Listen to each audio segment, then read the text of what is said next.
Come with me and discover the power of MicroROS in action on my Astro Droid project. In this video I'm going to explore how MicroROS and ROS2 are able to control my Astro Droid, that I'm now calling Rex P1, using the robust robot operating system, ROS2, a standard twist message between a Raspberry Pi and then two RP2040 zeros controlling the wheels. Just another step along my journey to Jedi Masters of Robotics. Whether you're a robot enthusiast or a developer looking to integrate ROS2 into your projects, join me on this journey. Hi, I'm John, your concierge to the world of the Raspberry Pi Pico, Pico 2, robotics, IoT and other fun tech. Remember to subscribe and join the community. For this robot, I'm deviating quite a lot from my previous droid, DDD, my DIY dead droid. I'm going to control each wheel and a peripheral cluster around it with a separate RP2040 based control board.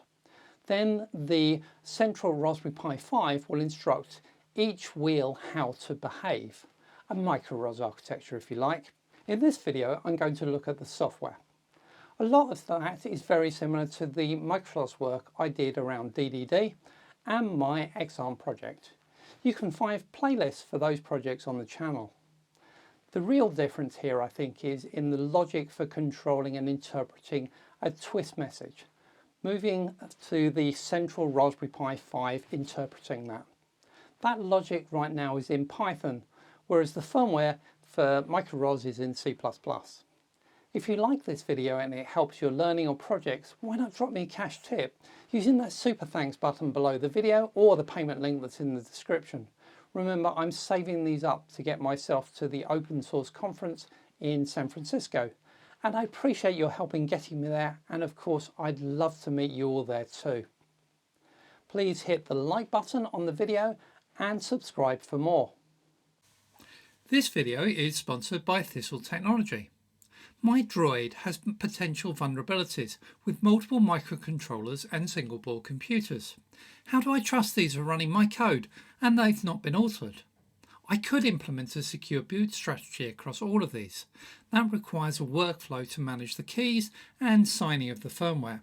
Thistle Technologies Control Center and workflow tools make building a secure boot workflow easy. Sign up as part of their development community to learn more. So Rex Pi is of course inspired by the Star Wars universe Astro Droid or Astromech Droid.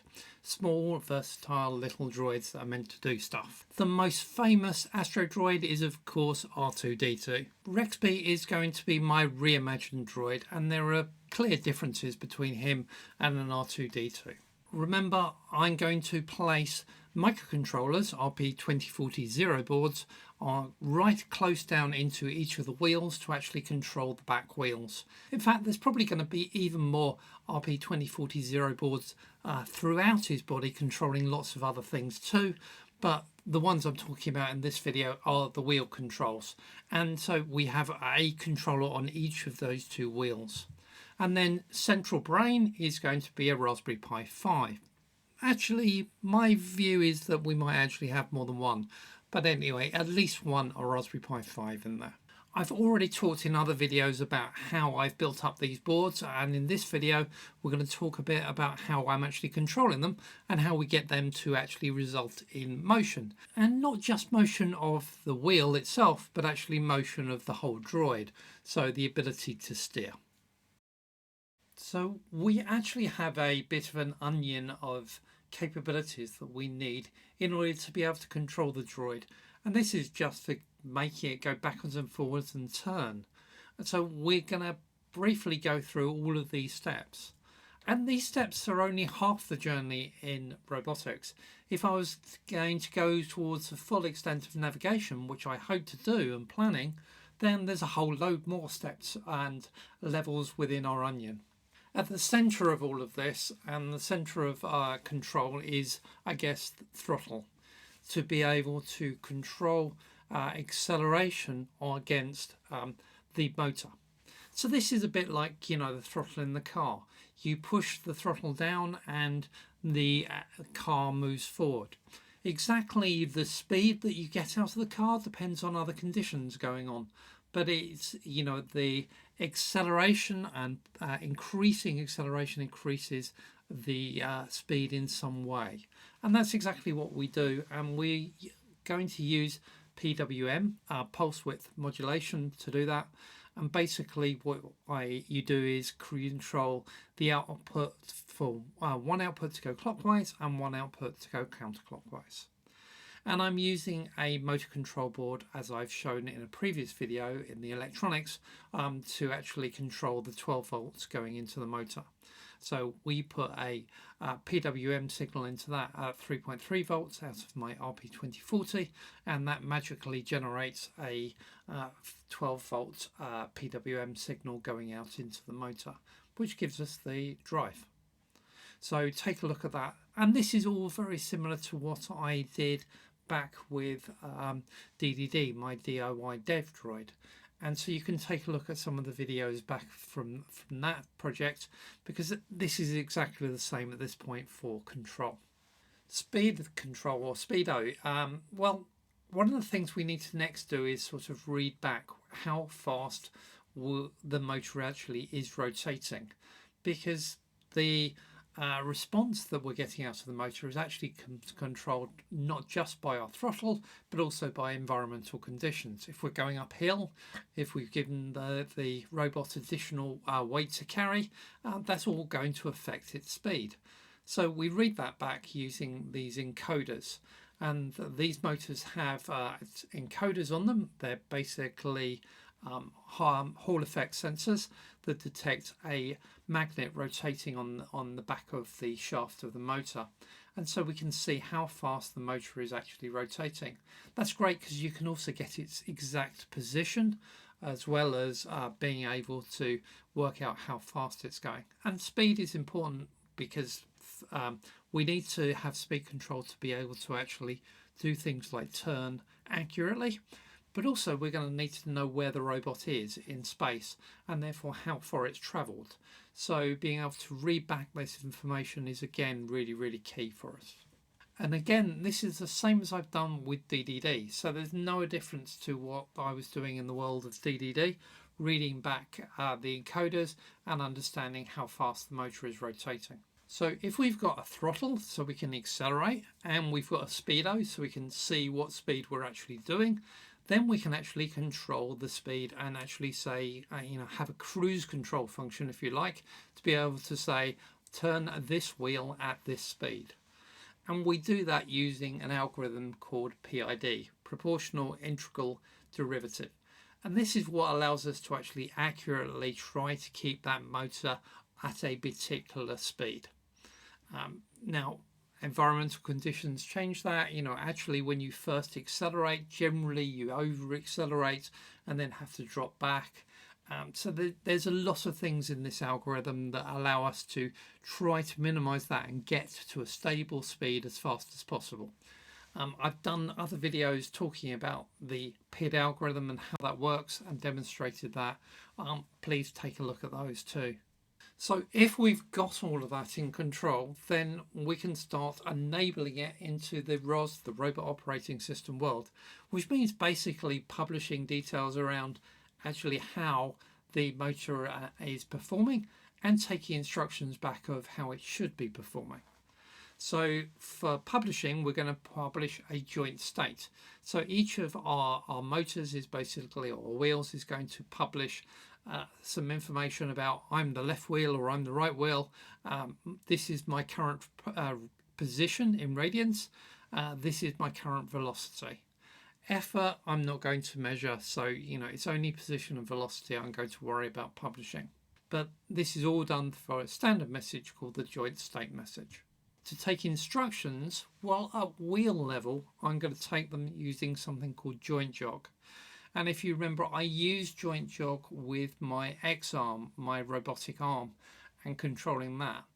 Here I'm only going to use each RP2040 is only going to be looking for a particular single joint, the wheel. And it's going to then take the velocity instruction or displacement instruction. So displacement, move to a particular angle. in radians, and the velocity is going to be rotate at a particular speed in radians per second. In actual fact, those aren't the only ones I'm going to do. I'm also going to play with one other message, or publishing at least one other message, because I'm a little bit worried about this PID algorithm and whether I've given it the right constants. So I'm allowing myself to actually see some stats and details around what's going on in that algorithm, and I'm going to publish a diagnostic message called PID state, which is basically telling me all of the internal values that are going into calculating the value of PID, and therefore used to calculate the value that I'm putting onto the throttle. Right, so those are all the stuff that I'm using to control a single motor. Now, we of course want to actually control the robot as a whole, and to do that I'm actually going to use a twist message and subscribe to a twist message, which I'm going to tell you a lot more about in a second. But it's that twist message and how we interpret that and convert that into joint jogs, which is what is actually going to move those each of those two wheels, that really is the nub of this video and the bit that I want to talk about. So this twist message, what does it mean for a robot? Well, we've already seen that twist is basically two vectors of three values, a linear vector and an angular vector. So let's just quickly explore what do these actually mean. Well, let's start with the linear vector, because that's the easy one. This is about linear motion, moving in 3 dimensions, and what is our acceleration in those directions, or speed in those directions. So I guess the first one is, the first item in that vector is the x. So if we want to move at 1.0 for x, then that's 1 meter per second for our robot in the x direction, which means basically forwards. That's easy. My droid RexPi or RexPi should be able to do that. If I make that negative, then that's actually just backwards. So 1 meter per second backwards. Yes, RexPi can do that perfectly well. How about if the y then, the second value in that vector? That means moving laterally. RexPi can't do that. Those motors are not going to allow him to move side to side. They are not omnidirectional wheels, so that is completely out. So I don't actually need to worry about that. I'm not going to use it because there is no way that I can move in those directions with this robot. Others perhaps, but this one no. Nor can I move in direction of Z, so I can't actually make him any taller or go up into space, and I can't go down into the floor either. So Z isn't going to be useful. Z would be useful if I was making a droid that was flying around, but for RexPi, no, he's not going to use that. So really the only linear one I'm interested in is X. Now similarly, we have a situation with the ones for the angular. So these are about rotation, and the rotation in radians per second that is going on. So the first one, X, I think this is roll. Now I get roll and pitch mixed up sometimes, so excuse me if I've got it wrong, but I believe X is roll. Can RexPi roll? Well, only if he falls over, and I'd rather he didn't do that. Certainly I won't be instructing him to fall over, so no, we can't roll. Neither can we have any pitch. We're not going to take off at the end of a runway, so pitch is out as well. So I'm not interested in angular X or Y. I am interested in angular Z though, because that basically means rotation. So the speed in radians per second that we are rotating. And if we had a value where everything else is 0 apart from Z, then we should be basically turning around on the spot, on the center point of the robot. Now that can be challenging. Not every robot can do that. Can RexPi do that? Possibly. That depends where you put the center, I think. Of course, once again, we can do that in either direction. If we make it negative, we can go backwards. So radians per second is about rotation around a central point. There is that question of where is that center point. Now, if I make that center point to be halfway in between the two back wheels, then actually I think we can happily just rotate around that point. And that's pretty easy because, if one wheel is going forward and one wheel is going backwards at the same speed, then we are rotating around that central point of the axle. The real center point of the robot, I think, is equal distance between all of the wheels though, and that's therefore a little bit further forward. Can we rotate around there?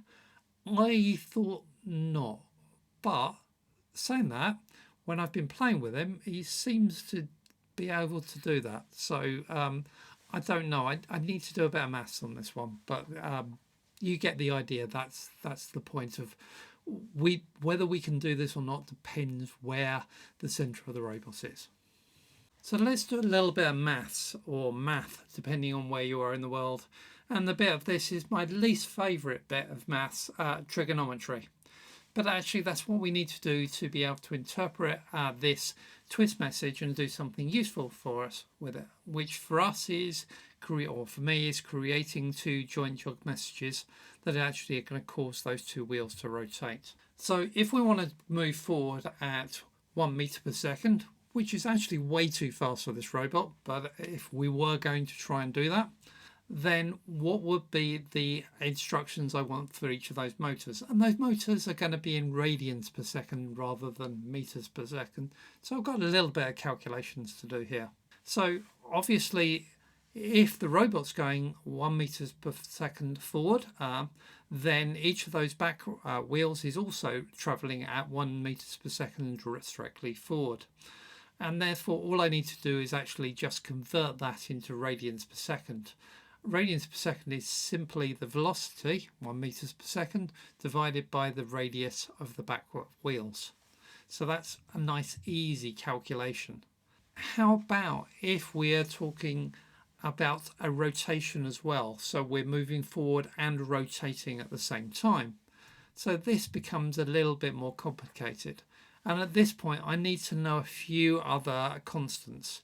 So I need to know the length of the robot, i.e. the distance between the rear axle and the front wheel axle. And I need to know the width of the robot as well, the distance between the two wheels on the back along that axle. Because those are the calculations I'm going to do. So I'm going to calculate a new constant called RP, which is basically the length of the robot divided by tan of the angle that or the rotation that we're going through under rotation speed. Then I can then use that to calculate the speed for both the left and right wheels in velocity. So this is meters per second. And then we can convert that meters per second speed down into radians per second to instruct those two wheels. And that already works really very nicely, and the robot will then respond and rotate exactly as it's instructed. Well, sort of, with one caveat. I mean, one of the nasty things about tan is that it tends towards infinity in certain values, which tends to mean that actually in certain rotations you actually start accelerating, which is quite scary when you're driving him.